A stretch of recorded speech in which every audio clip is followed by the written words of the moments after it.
நிச்சயமாகவே ஆண்டவர் விழுந்து போன நம்முடைய குடும்பத்தை மறுபடியும் கர்த்தர் நிறுத்த போகிறார். விழுந்து போன வருமானத்தை ஆண்டவர் மறுபடியும் நமக்கு தருவேன் என்று கர்த்தர் வாக்கு கொடுக்கிறார். விழுந்து போன சரீர சுகத்தை ஆண்டவர் நமக்கு தருவேன் என்று கர்த்தர் வாக்கு கொடுக்கிறார். யாரெல்லாம் தங்களுடைய வாழ்க்கையிலே திரும்பி இனி நான் அந்த மாதிரி ஒரு சந்தோஷத்தை நான் பார்ப்பேனா, மறுபடியும் என் வாழ்க்கை இப்படி கட்டப்படுமா, மறுபடியும் அந்த காரியத்தை என் குடும்பமா செய்ய முடியுமா, நீங்கள் எந்த காரியத்தை குறித்து கலங்கி போயிருக்கிறீர்களோ, இது மனுஷனுடைய வார்த்தை அல்ல, இது கர்த்தருடைய வார்த்தை சொல்லுது.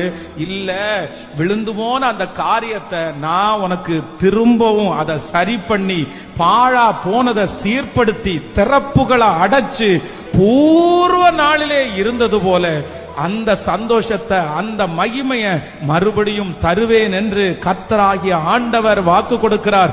இந்த வசனத்தை வார்த்தையை உரைக்கிற இஸ்ரவேலின் தேவனாகிய கர்த்தர் அவர் உறங்குவதும் இல்லை, அவர் தூங்குவதும் இல்லை. அவர் சொன்னதை செய்யும் அளவும் நம்மை கைவிடுவதும் இல்லை.